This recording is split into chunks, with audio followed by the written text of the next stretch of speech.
ونستعينه ونستغفره ونؤمن به ونتوكل عليه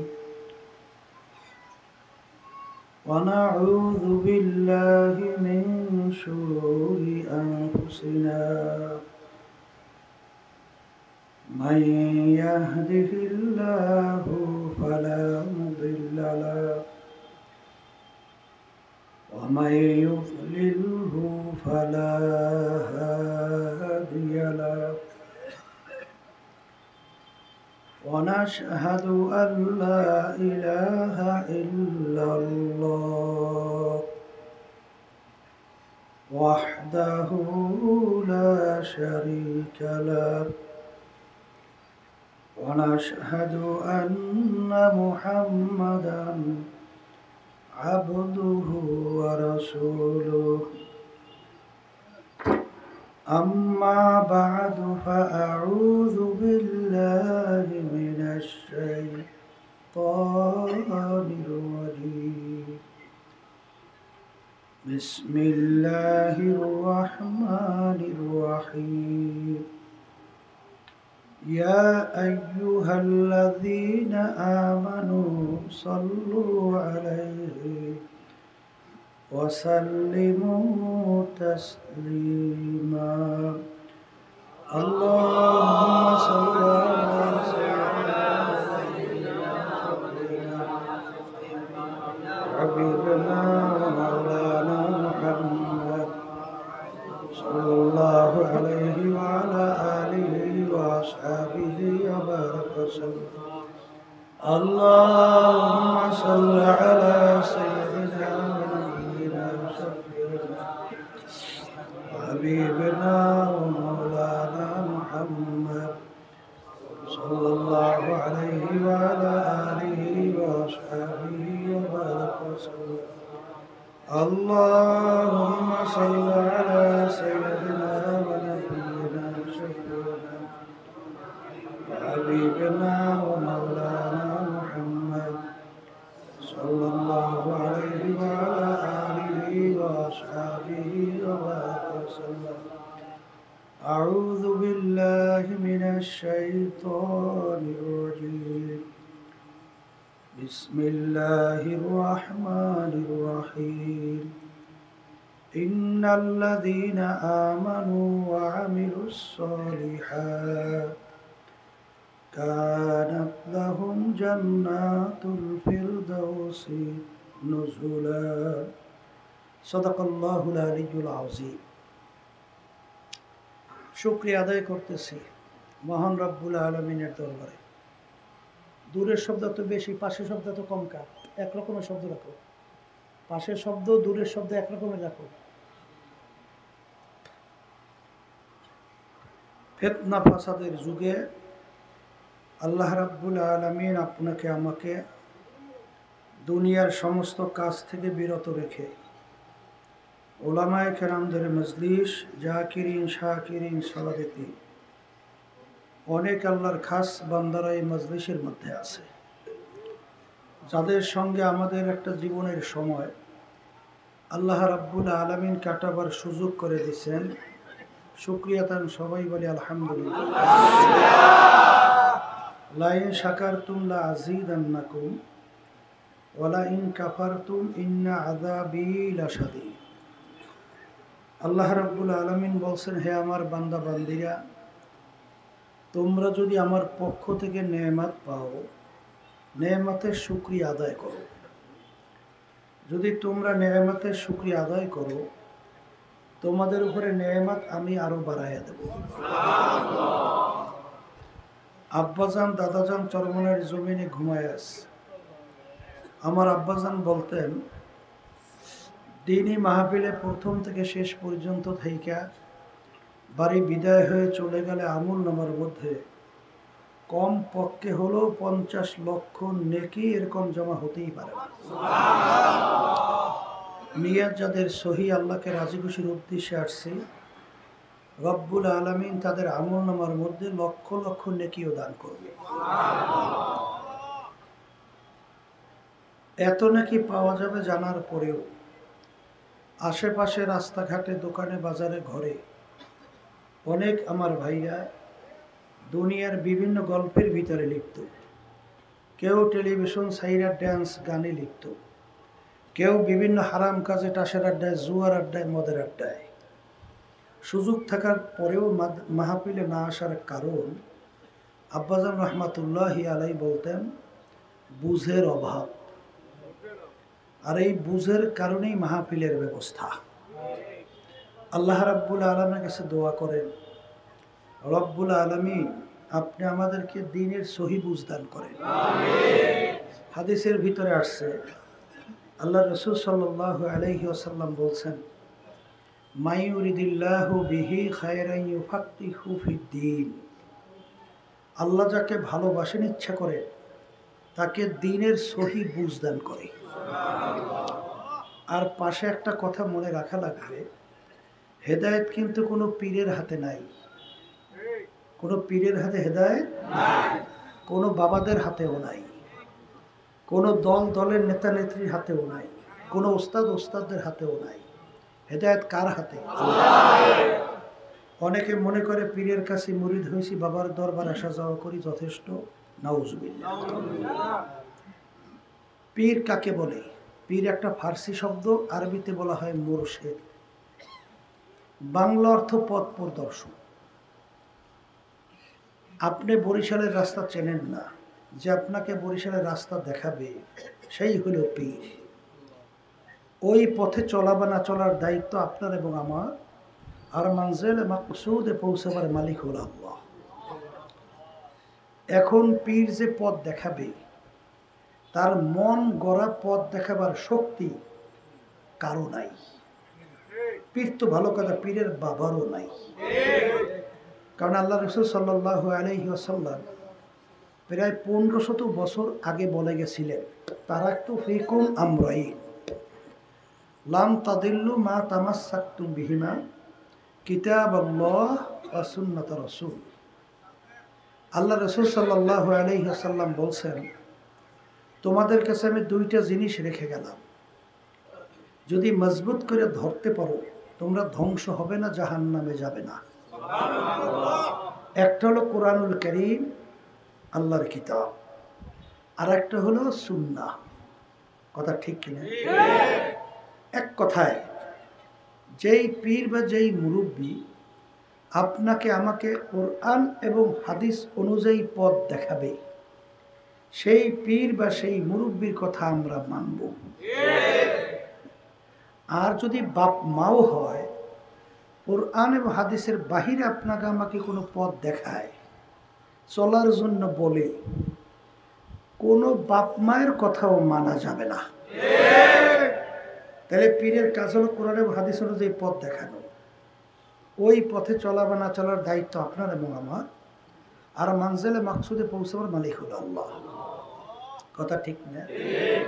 আমার ভাইদেরকে বলো, পর্দা আলে মা বোনরা যারা শুনতেছেন, শোনেন, কবরে কোনো পীরের পরিচয় চলবে না, কোনো দলের পরিচয় চলবে না, কোনো বংশের পরিচয় চলবে না। আপনি পীর না মুরিদ এই পরিচয় কবরে আছে? এই আপনি বড় বংশের না ছোট বংশের এই পরিচয় আছে? এই আপনি ধনী না গরিব এই পরিচয় আছে? কবরে প্রশ্নগত তিনটা। কয়টা? এটা কিন্তু সবার জন্যই তিনটা। পীরের জন্য তিনটা, মুরিদের জন্য তিনটা। মান রব্বুকা, অমান দীনুকা, অমান নাবিয়ুকা। এই তিন প্রশ্নের ভিতর কোথায় পাইছেন? তুমি কোন পীরের মুরিদ? সর্বনয় কিনা, সারসিরের কিনা, উজানের কিনা, ফুরফুরের কিনা? এই তুমি কোন দলের লোক? এই প্রশ্নের মধ্যে আছে? তাই যদি নাই থাকে, আমার বাজানদেরকে বলো, পর্দা আলে মা বোনরা যারা শুনতেছে, বই যা শুই না হুশ কইরা পথ চলা লাগবে। মন চাইলেই যেদিকে ইচ্ছা সেদিকে পথ বাড়ানো, পা বাড়ানো যাবে না। কথা ঠিক কিনা? তাহলে পীরের কাজ হলো, মুরব্বীর কাজ হলো কোরআন এবং হাদিস অনুযায়ী পথ দেখানো। ওই পথে চলাবা না চলার দায়িত্ব আপনার এবং আমার। উদ্দেশ্যে পৌঁছার মালিক হলো আল্লাহ। কথা ঠিক কিনা? এখন আমার ভাইদেরকে বলো, পর্দা আলে মা বোনরা যারা শুনতেছে, বর্তমানে এক শ্রেণী আমার বাজানরা, আমরা বিভিন্ন দলের পিছনে বসছি, পীরের পিছনে বসছি। পীর ভুল করলেও না আসি তো আসি, আবার বিভিন্ন যুক্তি দিয়ে সেটা ঠিক রাখার চেষ্টা করি। আমার আব্বাজান রহমতুল্লাহি আলাই বলতেন, সর্বনয় জমিনে ঘুমাই আস, যতক্ষণ তোমাদেরকে আমি কোরআন এবং হাদিস অনুযায়ী পথ দেখাবো ততক্ষণ আমার কথা তোমরা মানবা, আর যখন কোরআন এবং হাদিসের বাহিরে কোনো পথ দেখাবো চরমনাই থেকে আমার থেকে ভাইগা যাওয়া শরীরে যাওয়া তোমাদের জন্য ওয়াজিব। কি পুরান মুজাহিদরা মনে আছে না? আছে তো? আর শোনেন, বাজানদেরকে বলবো, শোনেন, আল্লাহ রাসূল সাল্লাল্লাহু আলাইহি ওয়াসাল্লাম সাহাবায়ে কেরামদেরকে নিয়ে বলতেছিলেন, রজায়না মিন জিহাদিল আসগর ইলা জিহাদিল আকবার। হে আমার সাহাবারা, ছোট যুদ্ধের থেকে বড় যুদ্ধের থেকে রওনা করলাম, ছোট যুদ্ধের থেকে বড় যুদ্ধের দিকে রওনা করলাম। সাহাবায়ে কেরাম বলতেছেন, আল্লাহ রাসূল এখন মাত্র যুদ্ধ করে আসলাম, আমাদের কত লোক শাহাদত বরণ করলো, আবার ওদেরকে দুনিয়া থেকে বিদায় নিয়ে জাহান্নামে পাঠিয়ে দিলাম, এসে আবার বড় যুদ্ধ কোনটা? আল্লাহ রাসূল সাল্লাল্লাহু আলাইহি ওয়াসাল্লাম বলেন, এই নফসের সাথে জিহাদ করা এর চেয়ে বড় জিহাদ, নফসের সঙ্গে জিহাদ করা এর চেয়ে বড় যুদ্ধ। এই জন্য কিতাবের ভিতরে আসছে, মান আরাফা নাফসাহু ফাকাদ আরাফা রাব্বাহ, যে নিজের নফসের পরিচয় লাভ করতে পারছে সে আল্লাহর পরিচয় লাভ করতে পারছে। আর নফস কিন্তু তিন প্রকার। কয় প্রকার? এক নম্বর নফস নাম হইল নফসে আম্মারা, এক নম্বর নফসের নাম কি? দ্বিতীয় নম্বরের নাম নফসে লাওয়ামা, তৃতীয় নম্বর নফসের নাম হলো নফসে মুতমাইন্না। একে তো কোরআন কারীমের ভিতরে আছে, কথা ঠিক না বেটি? আচ্ছা, নফসে আম্মারা কাকে বলে? সব সময় গুনার দিকে ঝোঁক, গুনাহ করতে ভালো লাগে, নেকের কাজ ভালো লাগে না, এই নফসটা হইল নফসে আম্মারা। এই নফসটা কি? নফস। এরপরে মুজাহাদার মাধ্যমে, জিকির আজকারের মাধ্যমে ওই নফস পরিবর্তন হইয়া এক পর্যায়ে নফসে লাওয়ামায় পরিণত হয়ে যায়। নফসে লাওয়ামা কাকে বলে? গুনাহ করার সময় চুপ থাকে, গুনাহ হওয়ার পরে ভিতরে আফসোস তৈরি হয়, গুনাহটা কেন করলাম, কেন করলাম, এইটার নাম কি? নফসে লাওয়ামা। আর নফসে মুতমাইন্না কাকে বলে? নেক কাজ করতে পারে, গুনার কাজ ছাড়তে পারে। বলেন, এইটার নাম কোন নফস? নফসে মুতমাইন্না। কিয়ামতের ময়দানে আল্লাহ রাব্বুল আলামিন ডাক দেবেন। ডাক কি ডাক দেবেন? ইয়া আইয়াতুহান নাফসুল মুতমাইন্না ইরজিই ইলা রাব্বিকি রাদিয়াতাম মারদিয়া ফাদখুলি ফি ইবাদি ওয়াদখুলি জান্নাতি। আল্লাহ রাব্বুল আলামিন নফসে মুতমাইন্না এই দলদেরকে ডাকবে। কোন নফস? বলেন, হে নফসে মুতমাইন্নার দলের আসো, আমার বান্দা বান্দীদের ভিতরে শামিল হও, বেহেশতে ঢুকে যাও। কোন নফসকে ডাকবে? আবার কোন?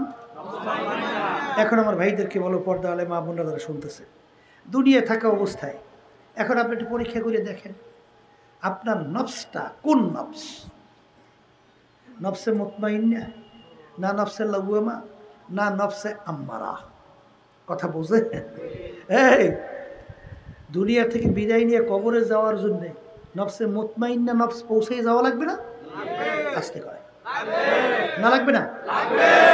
এই নফসে মুতমাইন্না নফসকে পৌঁছাবার জন্যই এই যে শোনেন তরিকা, এই যে পীর মুরিদি, এই যে চরমনাই তরিকা শুনছেন, এই তরিকার নাম হলো চিশতিয়া সাবিরিয়া তরিকা। এই তরিকার 5টা ঔষধ আল্লাহর ওলিরা কোরআন এবং হাদিসের ভিতর থেকে বাইসে বাইসে আপনার আমার জন্য ঔষধ হিসেবে রেখে গেছে। আব্বাজানের মুখে শুনছি, আমার দাদাজান চ্যালেঞ্জ দিয়ে বলতেন যে তোমরা এই ঔষধ ঠিক মতো একটু পালন করে দেখো, যদি তোমাদের ভিতরে পরিবর্তন না আসে। পরিবর্তন কি? আগে যেই গুনাহ করতা এখন ছাড়তে পারো নাই, আল্লাহর হুকুম অনুযায়ী চলা, নবীর তরিকা অনুযায়ী চলা। আগে পারতা না, এখন পারতেছে কিনা দেখো। যদি এই ঔষধ পালন করার পরে যদি তোমাদের কোনো পরিবর্তন না আসে, আমাদেরকে গালি দিও। কি দিও? মন্দ বইল। কিন্তু আজ পর্যন্ত কোনো আল্লাহর বান্দা বান্দিরা আল্লাহর অলিদেরকে মন্দ বলতে পারছে? পারছে? আপনাদের এলাকায় দেখবেন, এক শ্রেণী আমার বাবারা আগে ঠিকমতো নামাজ পড়তো না, ঠিকমতো রোজা রাখতো না, আগে ভালো কাজের ভিতরে জড়াইয়া ছিল না, বিভিন্ন জুলুমের ভিতরে, মিথ্যার ভিতরে জর্জরিত ছিল। কিন্তু আল্লাহর ফজল করমে এই সহি তরিকার সাথে জড়াইয়া এখন 5 ওয়াক্ত নামাজ হুশ থাকতে ছাড়ে না। আছে না নাই? তাহলে কি তরিকা যাওয়ার ফলে আমার উপকার হয়েছে না ক্ষতি হয়েছে? আগে চোখে মোটে পানি ছিলই না, আর আল্লাহর ফজল করমে এখন জোর কইরেও চোখের পানি ঠেকাইও রাখতে পারে না। কি ভুল বলছি না ঠিক বলছি? আর চোখের পানি মহামূল্যবান এক সম্পদ না? চোখের পানি ছাড়া জাহান্নামের আগুন ঠান্ডা হবে? হ্যাঁ? এই যারা বিভিন্ন ধরনের কথাবার্তা বলে, একটু পরীক্ষা করে দেখেন, ওদের চোখের মধ্যে কিন্তু পানি নেই। কথা ঠিক কি? হ্যাঁ? এই আল্লাহর বান্দারা, আল্লাহ রাসূল সাল্লাল্লাহু আলাইহি ওয়াসাল্লাম কি বলছেন? মান বাকা মিন খাশিয়াতিল্লাহ হারামাল্লাহু তিলকাল আইনা আলান নার। যেই চক্ষু আমার মাওলার ভয় কাঁদবে, ওই চক্ষুর জন্য জাহান্নামের আগুন হারাম হয়ে যাবে। আমি বলছেন, আল্লাহ রাসূল সাল্লাল্লাহু আলাইহি ওয়াসাল্লাম বলছেন। নালে বলেন হাদিস হুজুর ঠিক না? হ্যাঁ, ঠিক। অন্য হাদিস আল্লাহ রাসূল সাল্লাল্লাহু আলাইহি ওয়াসাল্লাম বলেন, লা ইয়ালিজুন নারা মান বাকা মিন খাশিয়াতিল্লাহ হাত্তা ইয়াউদাল লাবানু ফিদ দর'i। যেই চক্ষু আমার মাওলার ভয় কাঁদবে, ওই চক্ষু জাহান্নামে দেওয়া এরকম অসম্ভব হবে যেরকম গাভীর বান্দের থেকে দুধ দোহাইয়া ওই বান্দে ঢুকানো যেরকম অসম্ভব। কি গাভীর বান্দের থেকে দুধ বাড়ি করিয়া বান্দে ঢুকাইতে পারছেন কেডা? পারা যায়? তাইলে সেই আল্লাহর বান্দাবান্দি আল্লাহর ভয়, আল্লাহর জাহান্নামের ভয়, আল্লাহর আযাব ও গজবের ভয়, নিজের গুনার কথা মনে করিয়া কাঁদবে, মাফ চাইবে, ওই বান্দাবান্দিকেও এরকম জাহান্নামে দাও এরকম অসম্ভব। কথা ঠিক কিনা? আল্লাহ রাসূল সাল্লাল্লাহু আলাইহি ওয়াসাল্লাম বলেন, ইবকু ইবকু ফা ইল্লাম তাবকু ফাতাবাকু। হে আমার উম্মতেরা, কান্দো কান্দো, কান্না না আসলে কান্নার ভান ধরো। কথা ঠিক কিনা? কান্নার কি ধরো? কোনো ইবাদতের মধ্যে ভান মানে লৌকিকতা, ভিতরে একটা বাহিরে আর একটা, এটা কোনো ইবাদতে জায়েজ আছে? কথা বলে। কিন্তু কান্নার ব্যাপার আল্লাহ রাসূল সাল্লাল্লাহু আলাইহি ওয়াসাল্লাম বলে, কান্না যদি না আসে একটু মুখটা বেংসি দাও, আল্লাহ দেখুক কান্নার জন্য চেষ্টা করতেছ। কি কথা ঠিক কিনা? আল্লাহ রাব্বুল আলামিন কি বলছেন? ফালিয়াদহাকু কালিলাও ওয়ালিয়াবকু কাসীরা। হে আমার বান্দা বান্দিরা, তোমরা বেশি বেশি পরিমাণে কান্দো আর কম কম হাসো। কে বলছেন? আবার কম। এই আয়াতের অর্থ ঠিক আছে? হ্যাঁ, এক শ্রেণী বর্তমানে বের হইছে, এই ওয়াজের মাহফিলের ভিতরে শুধু হাসায়। আছে না নাই? নিজে হাসে আবার শ্রোতাদেরকে হাসায়। বলেন তো, আল্লাহ বলেন বেশি কান্দো কম হাসো। আল্লাহ রাসূল সাল্লাল্লাহু আলাইহি ওয়াসাল্লাম তার জীবনের ভিতরে একবারও শব্দ কইরা কহকা হাসি বলা হয়, একবারও জোরে শব্দ করে হাসে নাই। বেশিরভাগ আল্লাহ রাসূল সাল্লাল্লাহু আলাইহি ওয়াসাল্লাম মিসকি হাসতেন, আর তার চেয়ে একটু বেশি হাসলে সামনের থেকে 2-1টা দাঁতের মাথা বের হইতো, যেটাকে দহেক বলা হয়। কথা ঠিক না? ঠিক। তাহলে দেখবেন যে এক শ্রেণীর আছে, তারা তো নিজেদের আমলের কোনো সমস্যা শেষ নাই। আর একজন আল্লাহর বান্দারা বান্দির একটু আমল করতেছে, একটু ঠিক মতো এই আল্লাহর হুকুম অনুযায়ী চলতে পারতেছে, এখন এইটা বন্ধ করার জন্য বিভিন্ন প্রক্রিয়া কার্যক্রম শুরু করছে। নিজের কপাল পুড়ছে, আর একজনা কপাল পোড়ার চেষ্টায় আছে। কথা ঠিক কিনা? শোনেন, বেহেশতে যাওয়ার জন্য আমাদের সবাই ইচ্ছে আছে না? সবাই চাই না?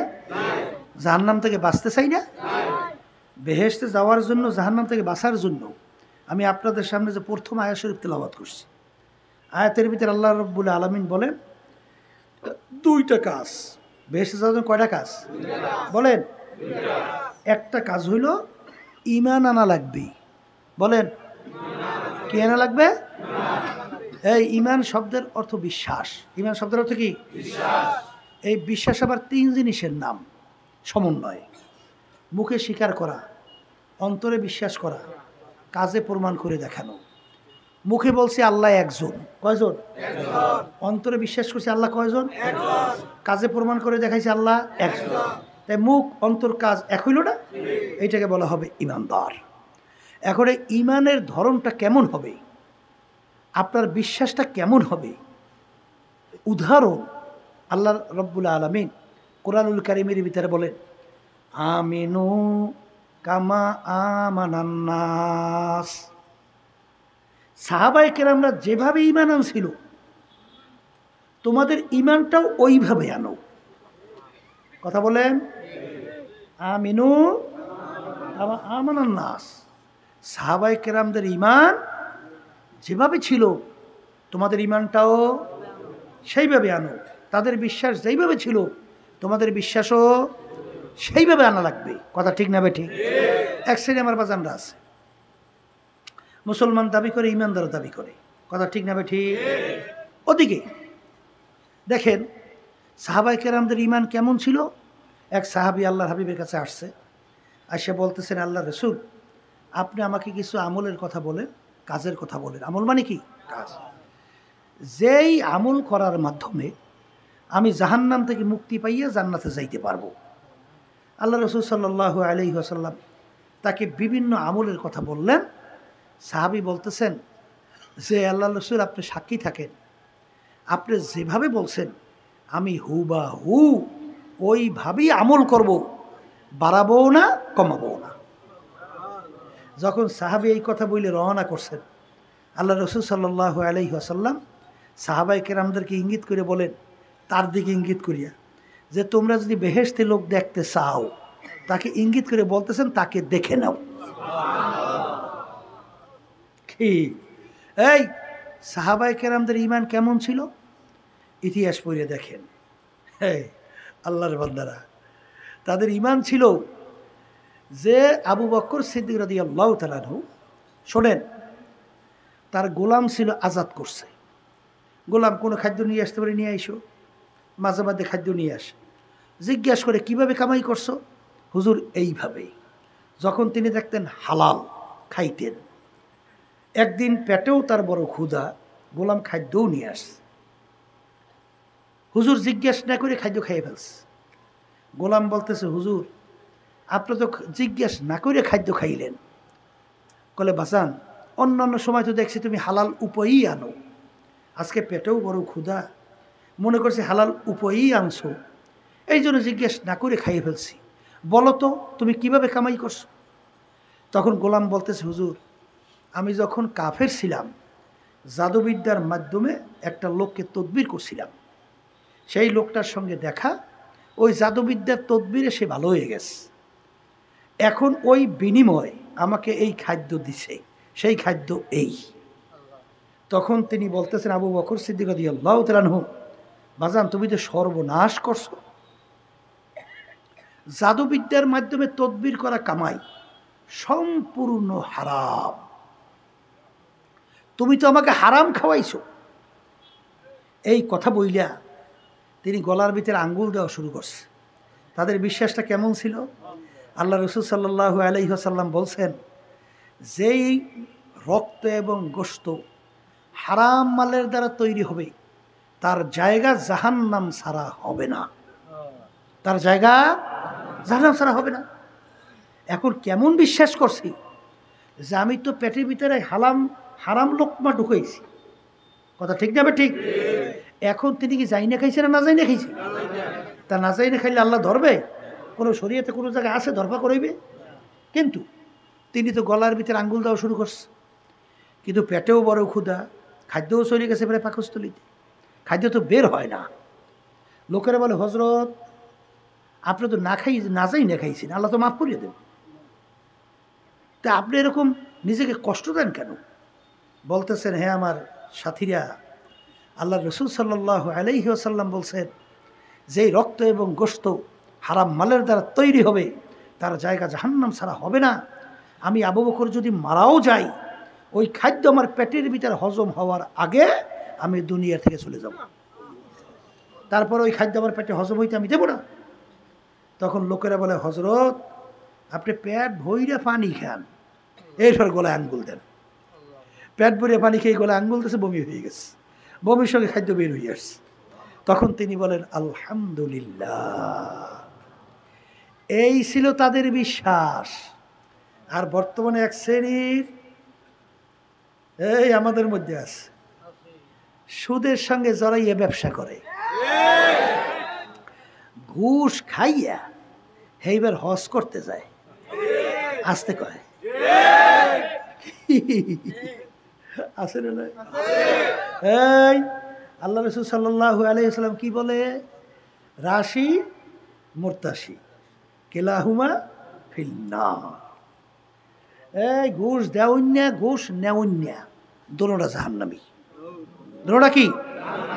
জাহান্নামী।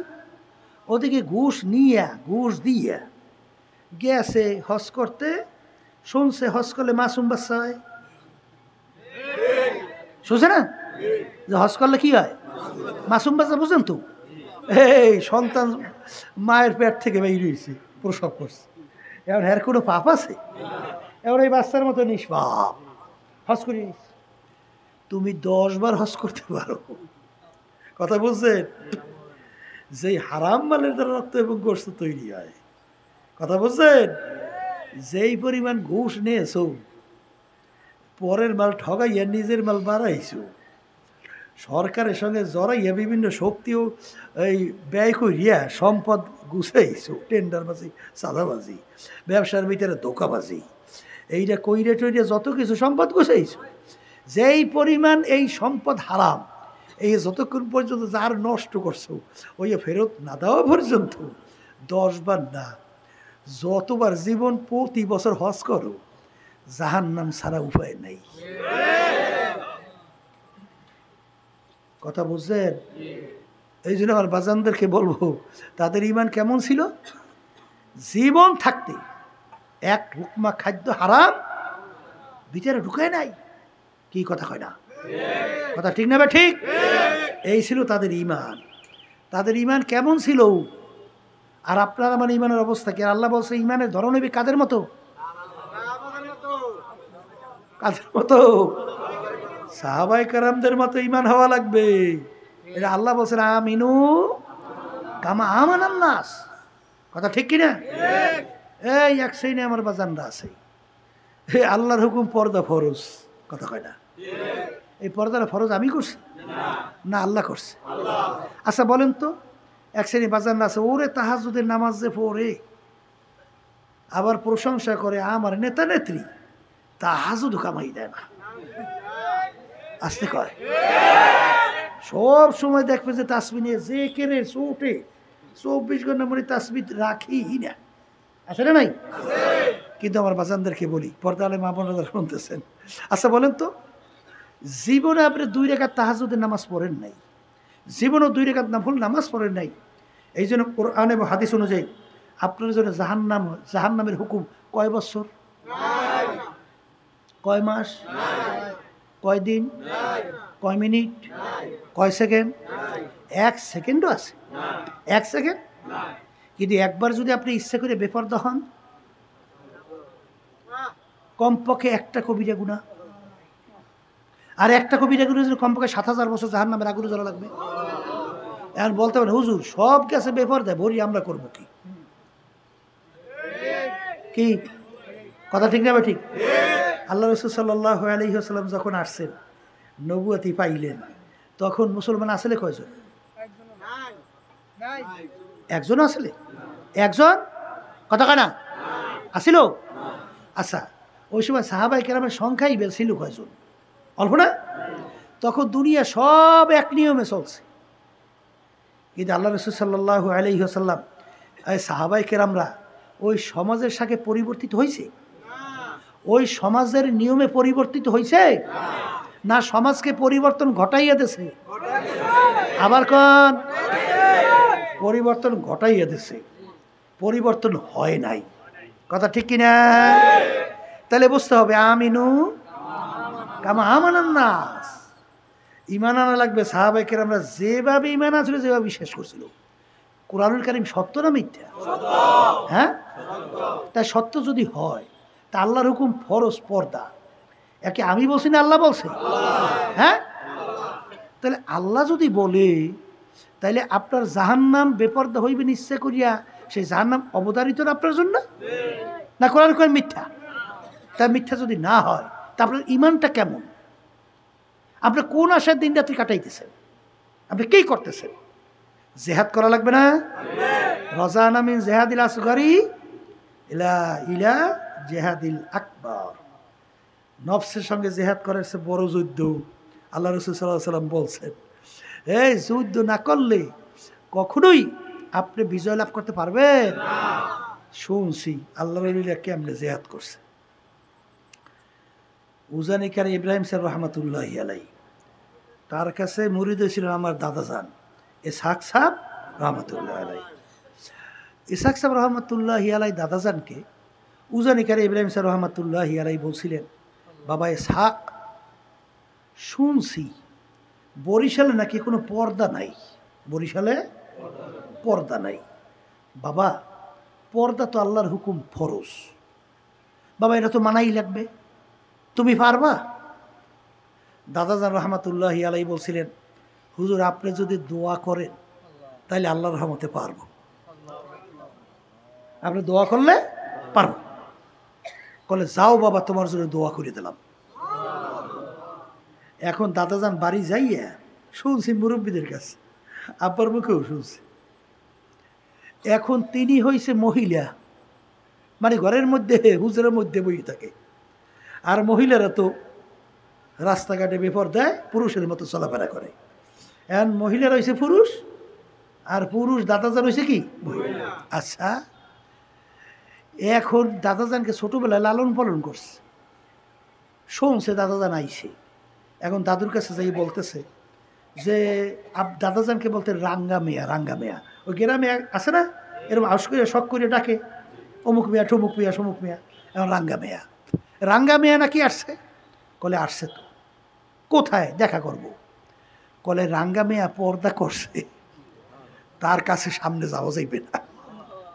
তখন সে বলতেছে, ছোটবেলায় কাকে কোকে নিয়ে পালছি, আবার পর্দা করছে, কই রাঙ্গা মেয়া? এইটা বললে আল্লাহর বান্দি যাইতে আছে হুজুরের দিকে, দাদাজানের সাথে দেখা করবে।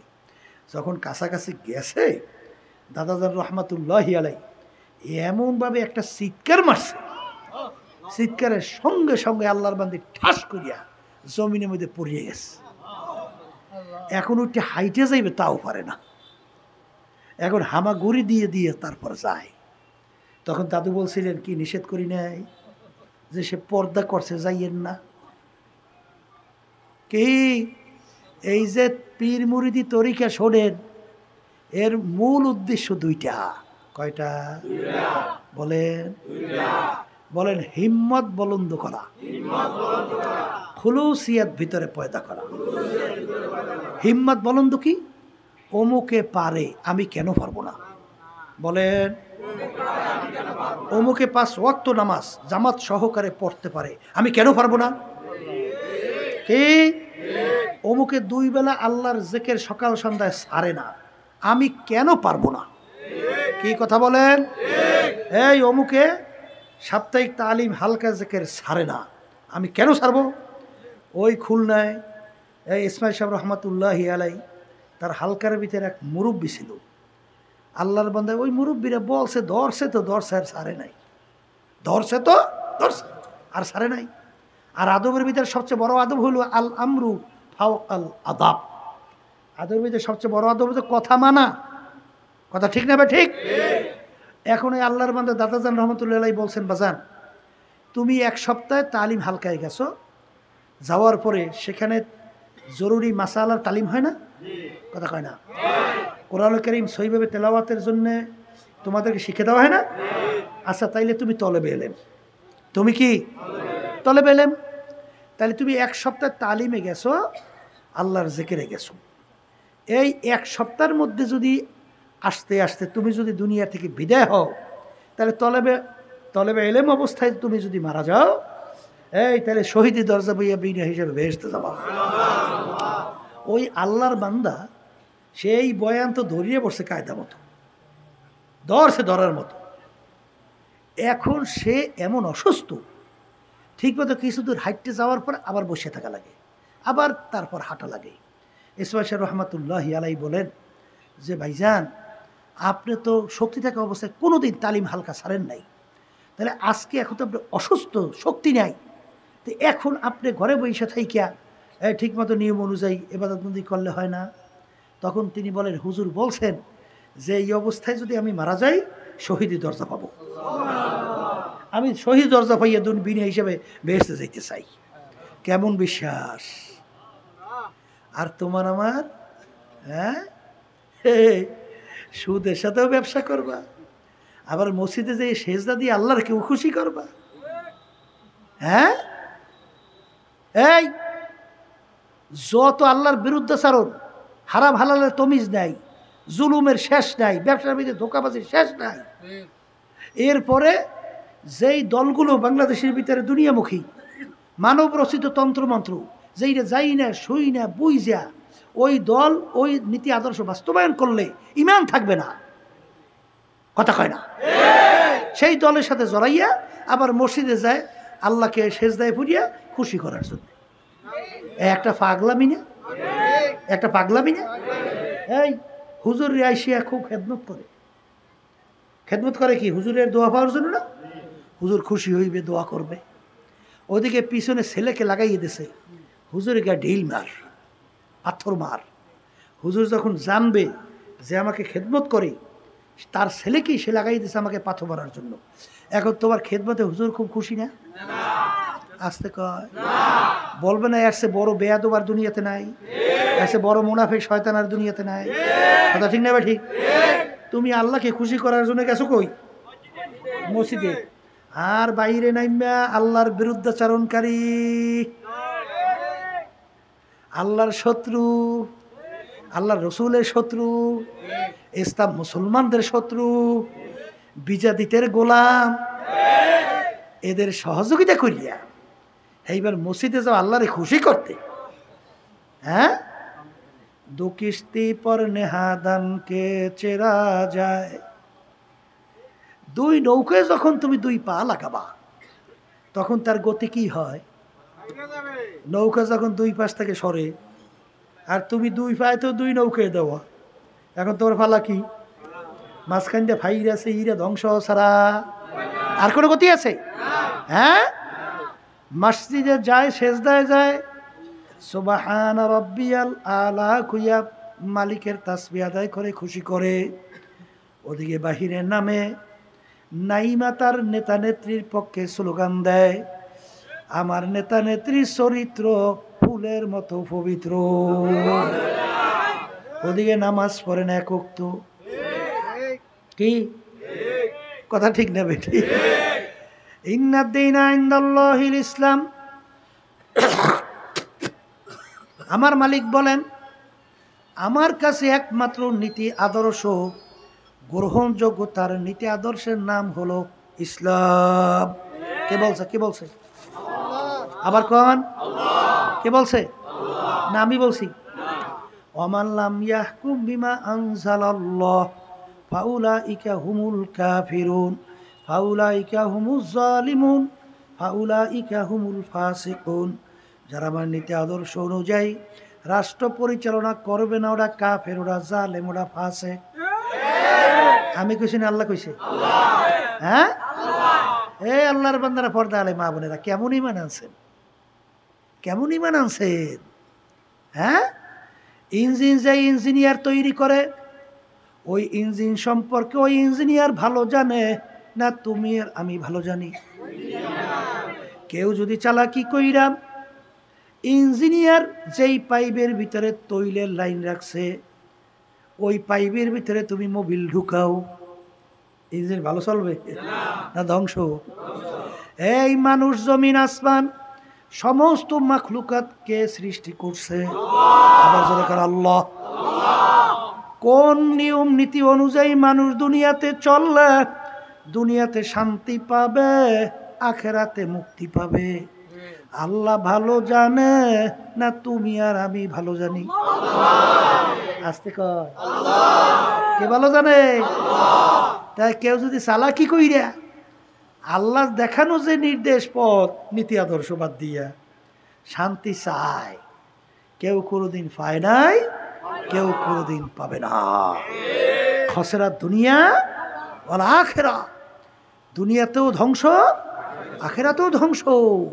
জোরে বলেন কথা ঠিক কিনা?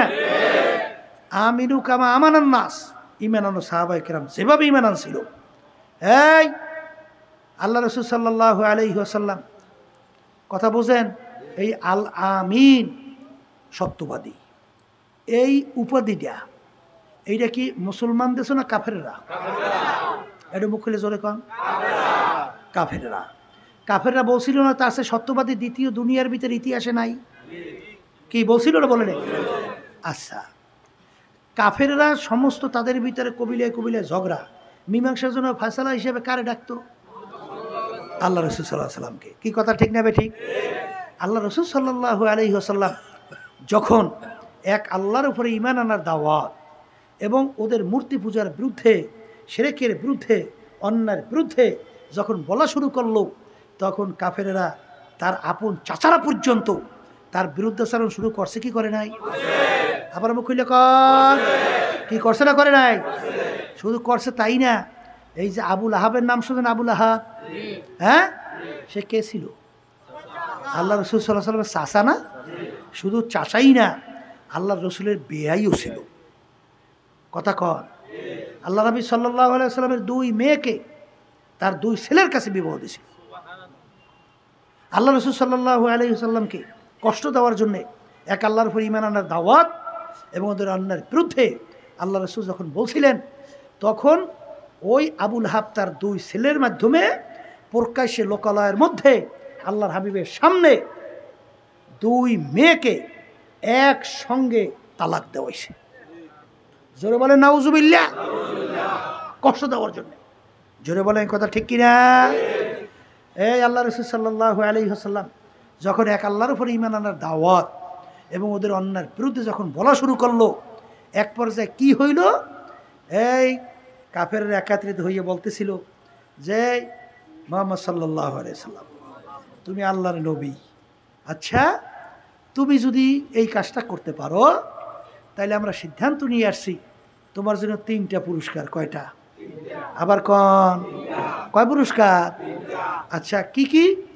যদি এক আল্লাহর উপরে ঈমান আনার দাওয়াত দাও, এই জন্য আমাদের কোনো সমস্যা নাই। আর তুমি আমাদের কার্যক্রমের বিরুদ্ধে আমাদের এই এই বংশের এবং আমাদের কার্যক্রম, আমাদের যে মূর্তির বিরুদ্ধে তুমি কিছু বলবা না। যদি এতটুকু করতে পারো তাইলে আমরা সিদ্ধান্ত নিছি তোমাকে আমরা আরবের সবচেয়ে বড় ধনী বানাইয়ে দেব, তোমাকে আরবের নেতা বানাইয়ে দেব, সবচেয়ে সুন্দরী মেয়েটাকে তোমার জন্য বিবাহের ব্যবস্থা করব। আল্লাহ রাসূল সাল্লাল্লাহু আলাইহি ওয়াসাল্লাম এই প্রস্তাব মানছে না। কি কইছিল? এক আল্লাহর উপরে ঈমান আনার দাওয়াত দাও, সমস্যা নাই, কিন্তু আমাদের বিরুদ্ধে কিছু বলবা না, এতটুকু। তাইলে পুরস্কার কি? আরবের নেতা, সবচেয়ে বড় ধনী, সবচেয়ে সুন্দরী মেয়েটা বিবাহের ব্যবস্থা। আল্লাহ রাসূল সাল্লাল্লাহু আলাইহি ওয়াসাল্লাম প্রস্তাব মানছে? হ্যাঁ না মাইনা কি বলছিল কাফেরের দলেরা? যদি আমার এক হাতে সূর্য আর এক হাতে চন্দ্রও দেওয়া হয়, তারপর আমি এক আল্লাহর উপর ঈমান আনার দাওয়াত এবং তোদের অন্যায়ের বিরুদ্ধে আমি বলতেই থাকব। শেষ পর্যন্ত আল্লাহ রাসূল সাল্লাল্লাহু আলাইহি ওয়াসাল্লাম তার জন্মভূমি মক্কা শরীফ থাকতে পারছে? আসতে কন, এই হিজরত করে মদিনা শরীফ যায় নাই? দান্দা শহীদ হয় নাই? রক্ত মোবারক শরীর থেকে বের হইয়া জুতো মোবারক আটকে যায় নাই? মাথার ভিতরে হেলমেট ব্যাংকে ঢুইকে পড়ে নাই? আর পেট ডলবেন, কতক্ষণ খুশি করবেন দুনিয়ামুখী আল্লাহ বিদ্বেষী নেতা নেত্রী, আর কতক্ষণ মসজিদেই খুশি করবেন আল্লাহরে। এতে আল্লাহ খুশি হয় না। বলে কথা ঠিক না? ঠিক।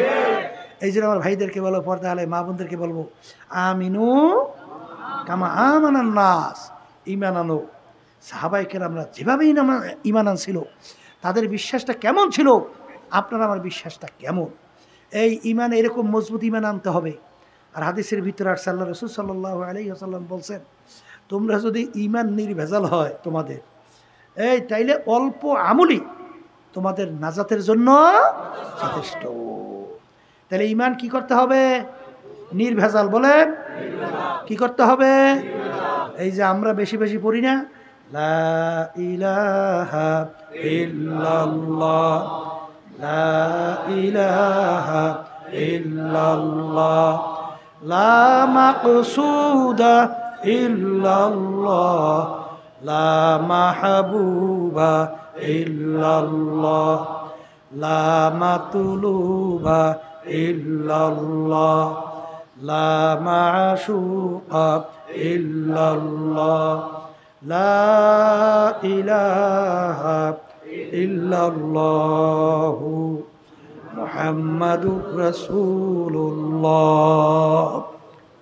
কি এইভাবে ঈমান আনা লাগবে না? এই ঈমানকে মজবুত করা লাগবে। আর 2 নম্বরে বলছিলাম আমলে সলেহ। 2 নম্বরে কি? আমলে সলেহ মানে কি? বলেন নেক আমল বা ভালো কাজ। বলেন কি কাজ? বলেন বলেন। আমল মানে কাজ। আমল মানে কি? তাই কি কাজ করা লাগবে? ভালো। আবার বলেন কি কাজ? 1 নম্বরে ঈমান, 2 নম্বরে ভালো কাজ। কথা ঠিক না? ঠিক। এখন এই ভালো কাজ নিয়ে কিন্তু সমাজে কি আছে? তর্ক বিতর্ক আছে না নাই? আমরা সর্বনয় আলাদা বলি, এক মুষ্টি পরিমাণ দাড়ি রাখা সুন্নত। কথা কয় না? এর উপরে দাড়ি রাখলে হারাম কবিরা গুনাহ হইবে। কথা কয় না? আমরা বলি মাথার চুল 3 প্রকারের, 1 প্রকার রাখা লাগবে। কান্দা পর্যন্ত লম্বা, কানের লতি পর্যন্ত লম্বা, অথবা সাউহু সমান কইরা দেওয়া। এক জায়গায় দৌসা আর এক জায়গায় তের নিচু, এইটা সুন্নাত তরিকা না? কথা কয় না? আমরা বলি নেসফ সাক পর্যন্ত জামা লম্বা কইরা পরা লাগবে, টাকটু ঘিরার উপরে কাপড় পরা লাগবে। কথা কয় না? আমরা বলি এইটা ভালো কাজ। 5 ওয়াক্ত নামাজ পুরুষের জামাত সহকারে পড়া লাগবে। কথা কয় না? রমজান মাসে রোজা রাখা লাগবে, পর্দা করা লাগবে। আরে ধনী হইছ, হজ যাকাত আদায় করা লাগবে। কি বলি কি বলি না? এই হারাম থেকে বাঁচা লাগবে, মাকরু তাহরিমা থেকে বাঁচা লাগবে, মাকরু তানজি পর্যন্ত বাঁচার জন্য চেষ্টা করা লাগবে। কি বলি কি বলি না? আচ্ছা, এখন আমার বাজানদেরকে বলবো, এখন এক শ্রেণীর আছে না? এই বাংলাদেশেও আছে, দাড়ি নেই, টুপি নাই, চুলের সুন্নতি কোনো লেবাস নাই, পোশাক আদি বিজাতিদের, টাকটুকিরার নিচে কাপড় আছে না নাই? আচ্ছা জোরে বলেন কথা ঠিক না? ঠিক। আচ্ছা, এরপরে হারাম হালাল তমিজ তো নাই, পর্দা তো নাই। কি কথা বলেন না কেন? এখন এই লইয়ে ঝগড়া আছে না নাই? এখন আসলে কোনটা নেক কাজ, কোনটা ভালো কাজ কেমনে বুঝবেন? আল্লাহ রাব্বুল আলামিন প্রত্যেক নামাজের মধ্যে আমাদেরকে শিক্ষা দেয়, ইহদিনাস সিরাতাল মুস্তাকিম। কি পড়েন না? পড়েন না?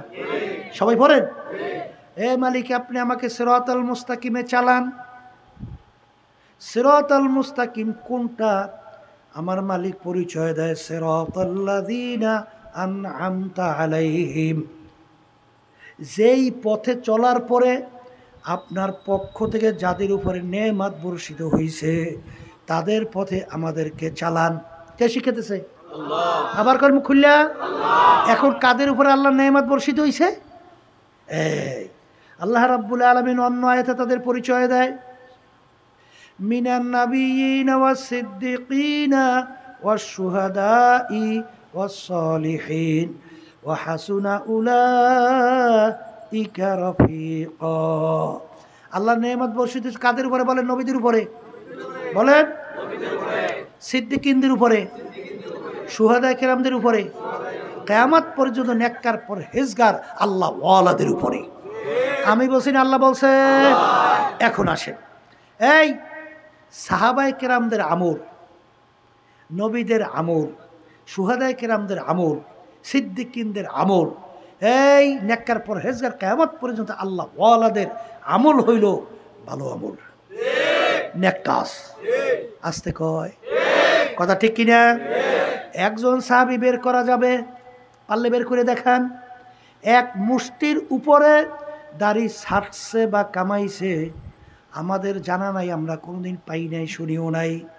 প্রায় ১.৫ লক্ষ থেকে ১.৫ লক্ষের মতো সাহাবায়ে কেরামদের ভিতরে একজনও পাওয়া যায় না এক মুষ্টির উপরে দাড়ি ছাড়ছে বা কামাইছে, আমাদের জানা নাই, পাই নাই।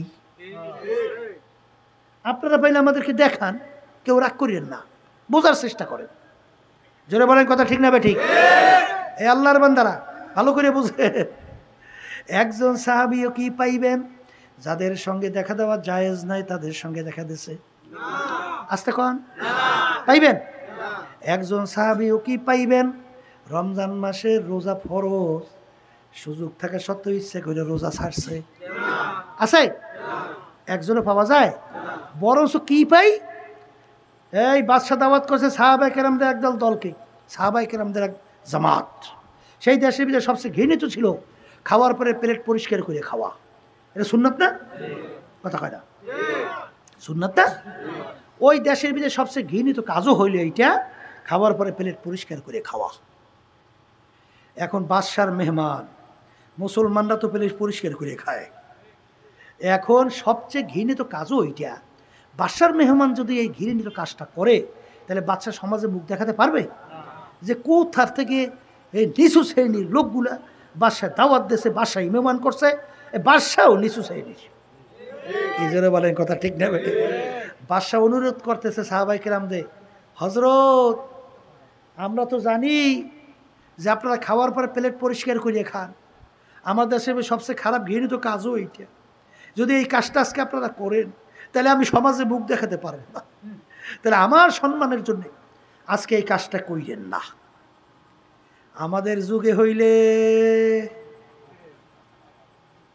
ফতুয়ার অভাবই তো, একটু আসতে কর। বেপরদা মহিলাদের সঙ্গে বইসা তারপরে একাত্রে মিটিং টিটিং করে টরে না? আমরাও দেশে মনে হয় করে না, করে। আবার একটু চা নাস্তা নাস্তা খায় না? তখন কি খায়, কি কোনো ফতুয়া আছে না নাই? বাড়ি করে তো ফতুয়া, আসতে কথা কয় না, কোনো ফতুয়া নাই। কি কথাটা কিছু বোঝা যায় না? বোঝা যায় না? আচ্ছা, সেখানে বইসে এখন তো বিভিন্ন ফতুয়া, বিভিন্ন কায়দায় বের হইছে। আর সাহাবায়েদের ইমানের অবস্থা কেমন ছিল? এ বাদশা যাই না রাখো, আজকে তোমার বাদশার মেহমান সম্মান কামাই করতে যাইয়া আল্লাহ রাসূল সাল্লাল্লাহু আলাইহি ওয়াসাল্লাম তার একটা সুন্নাত ছেড়ে দেব। এ বাদশা যাই না রাখো, আমাদের জান যেতে পারে, আল্লাহর হাবিবের একটা সুন্নাত ছাড়তে পারবো না। আস্তে কয় আমিনু কামা আমানান নাস। ঈমান আনো, সাহাবায়ে কেরাম যেভাবে ঈমান আনছিল, এই ছিল তাদের আমল। আল্লাহ মাফ করে দেন। ওয়ালা নাবলুয়ান্নাকুম, অবশ্যই অবশ্যই আমার মালিক তোমাকে আমাকে পরীক্ষা করবে। আল্লাহু আকবার। পরীক্ষায় পাস না কইরা কেউ বেহেশতে ঢুকতে পারবে না, এমন কঠিন অবস্থা তৈরি হয় নবীরা পর্যন্ত মাতা নাসরুল্লাহ, হে আমার মালিক আপনার সাহায্য কোথায়? এই অবস্থা না পড়ে বেহেশতে ঢুকে গেল, নফসে আম্মারা খোরাকি জোগাবা, নফসের খোরা কি ওফাবা, আবার আমার এই মালিকের রাজি খুশি করে বেহেশতে যাবা। আল্লাহ রাসূল সাল্লাল্লাহু আলাইহি ওয়াসাল্লাম বলেন, দুনিয়া এবং আখিরাতের সম্পর্ক কাযুররাতাইন, দুই সতীনের মতো। আখিরাত দুনিয়ার সম্পর্ক কি? আবার কোন কোনো বেটা আপনাদের এলাকায় কোনো আছে এরকম যে এক স্বামী দুই স্ত্রীকে একত্রে খুশি রাখতে পারে? আছে? একজনের খুশি করলে আর একজন বেজার হয় কি হয়? হ্যাঁ, তাহলে আল্লাহ রাসূল সাল্লাল্লাহু আলাইহি ওয়াসাল্লাম বলেন যে দুনিয়া এবং আখিরাতের সম্পর্ক হলো দুই সতীনের মতো। তুমি যদি দুনিয়াকে খুশি করো আখিরাত বেজার হবেই হবে, আবার তুমি যদি আখিরাতকে খুশি করো দুনিয়া বেজার হবেই হবে। কিন্তু এ দুনিয়াদার পাগল, যদি তুমি আল্লাহকে খুশি করো, আল্লাহর রসুলকে খুশি করো, আখিরাতকে খুশি করো, দেখবা দুনিয়া তোমার পায়ের উপরে এসে পইরা থাকবে, সরাইতেও পারবা না। কি ভুল কইছি না ঠিক কইছি? হ্যাঁ, এর প্রমাণ আছে নাই নেমে? এই যাইয়ে দেখো ওই ইয়ারউদ্দিন সাহেব রহমাতুল্লাহি আলাই, এই পটুয়াখালী জেলা মির্জাগঞ্জ থানা, নদীর পাশে ঘুমাইয়ে রয়েছে, বুঝলেন? আমি কিছুদিন আগেও স্পিড বোট আমি যাইতে আছি এই মাহফিলে, বুঝলেন? তো ওই যেই স্পিড বোট ওই কবরের কাছাকাছি গেছে, হঠাৎ থামাইয়ে দিস, থামাই দিয়ে স্পিড বোট টবের করে আস্তে আস্তে যায়। কি ব্যাপার? বলে এখানে ওই আল্লাহর কুতুব ঘুমাইয়ে রয়েছে। এই ইয়ারউদ্দিন সাহেব রহমাতুল্লাহ আলাইহি, যত বড় বড় লঞ্চ স্টিমার ওইখান থেকে যায় টবের কইরা থামাইয়া, সম্মান কইরা দেখাইয়া, তারপর সামনের দিকে চায়। ময়রাও বাসাই করতে আসতে কয় কি? যাদের বিরহে বেদনায় আসমান পর্যন্ত কান্দে, আর তুমি কেমন জীবন তৈরি করলো? দুনিয়া থেকে বিদায় হওয়ার পরে তোমার ব্যাপারে মানুষ কি মন্তব্য করবে? কি আসতে কয়? কি কথা ঠিক কইছি রে? ঠিক কইছি? হ্যাঁ, আব্বাজান রহমাতুল্লাহি আলাই তিনি ইন্তেকালের পরে আকাশ একেবারে ঝকঝকে পরিষ্কার, হঠাৎ একটু মেঘাচ্ছন্ন হইয়া একটু পিরি পিরি হালকা একটু বৃষ্টি কাইন দিয়া, আবার যেই আকাশ সেই আকাশ। দেখছেন কেনা কেনা হাত উড়ান তো, কেনা কেনা দেখছিলেন? দেখছেন? হ্যাঁ, দেখেন আসমান পর্যন্ত কান্দে। আল্লাহ কেমনে দেখায়, কেমনে দেখায়? হ্যাঁ, এমন জীবন তুমি করো হে গঠন, মরণে হাসিবে তুমি, কাঁদিবে ভুবন। এ কবরের যাত্রীরা, কোরআনুল কারীম কিন্তু আর নতুন ভাবে কোনো পরিবর্তন হবে না, আসবে না। নবী কিন্তু আর দ্বিতীয় আর আসবে না, নবী কিন্তু শেষ নবী। কোরআনুল কারীমও কিন্তু নাজেল আর নতুন হবে না। আল ইয়াউমা আকমালতু লাকুম দীনাকুম ওয়া আতমামতু আলাইকুম নি'মাতি ওয়া রাদিতু লাকুমুল ইসলামা দীনা। কি কথা ঠিক না বে ঠিক? আমার বাজানদেরকে বলবো সাহাবায়ে কেরামদের ইতিহাস পড়িয়ে দেখেন তাদের আমল কি ছিল, আর আপনার আমার আমলটা কি? তাদের কাজ কি ছিল, আপনার আমার কাজটা কি? হ্যাঁ, আর আল্লাহ বলছে তাদের মতো ঈমান আনো, আর তারা যে আমল করছে সেই আমল করো। কি কথা ঠিক কিনা? কবরে কিন্তু কোনো পীর মুরিদির পরিচয় নাই। তুমি চরমনাইয়ের লোক না অমুক দলের লোক, এই পরিচয় কিন্তু কবরে নাই। যদি কবরে কোনো পরিচয় চলতই, আল্লাহর হাবিব সাল্লাল্লাহু আলাইহি ওয়াসাল্লাম তার চেয়ে বড় পীর অলি গাউস কুতুব দুনিয়া থেকেও আসবেও না। আল্লাহ রসুল সাল্লাল্লাহু আলাইহি ওয়াসাল্লাম দুনিয়ায় থাকা অবস্থায় তার কলিজার টুকরার সন্তান ফাতেমা রাদিয়াল্লাহু তাআলা আনহা তাকে ইঙ্গিত করে বলছিলেন, ইয়া ফাতেমা তু আনকিজি নাফসাকে মিনান নার। ও ফাতেমা রে, দুনিয়া দুনিয়ায় থাকো অবস্থায় নিজে আমল করো, জাহান্নামের আগুন থেকে বাঁচো। এরপরে অন্ধকার কবরে যাইয়া শো। যদি কবরে যাই পরিচয় দাও আমি আখিরি জামানার নবীর মেয়ে, হাসান হোসাইনের আম্মা, ও ফাতেমার, এই পরিচয় কবরে কোনো কাজ হবে না। এই যে আমার ভাইদেরকে বলবো, পর্দা আলা মা বোনদেরকে বলবো, বাজান দুনিয়াটাই হলো আখেরাতের সম্বল কামাই করার জায়গা। বাজান দুনিয়ায় থাকা অবস্থায় ইমানকে মজবুত কইরা নেক আমল কইরা দুনিয়া থেকে বিদায় নিয়া বাজার নাফসে মুতমাইন্নায় পৌঁছাইয়া তারপর দুনিয়া থেকে বিদায় নিয়ে কবরে যাওয়া লাগবে। বাজান রে, কবরে যদি কেউ একবার যাইয়া ঠগ আর দ্বিতীয়বার দুনিয়াতে আইসা আপিল কইরা জিতবার কিন্তু আর আশা নাই। হে দুনিয়ার বড় লোক আমার বাবারা, হে ক্ষমতা সম্পন্ন আমার বাবারা, হে বড় বংশের আমার বাবারা, হে বড় শিক্ষিত আমার বাবারা, হে বড় বড় নেতা গোছের আমার বাবারা, দুনিয়ার যে কোনো কাজে 5 বার যদি কেউ ঠগে আবার ওই কাজের ভিতরে চেষ্টা করলে জিতবার আশা করা যায়। কিন্তু একবার যদি বাজার তুমি যাইয়া কবরে যাইয়া ঠইগা বস আর দ্বিতীয়বার দুনিয়াতে এসে আপিল কইরা জিতবার কিন্তু আর আশা নাই। এই জন্য বাজান আব্বাজান রহমাতুল্লাহ আলাইহি প্রায় বলতেন, যেই মামলার তদবির নাই ওই মামলারও কিন্তু খালাস নাই। বাজার আমি দল দিয়া কি করব, আমি বিভিন্ন মুরব্বী দিয়া কি করব।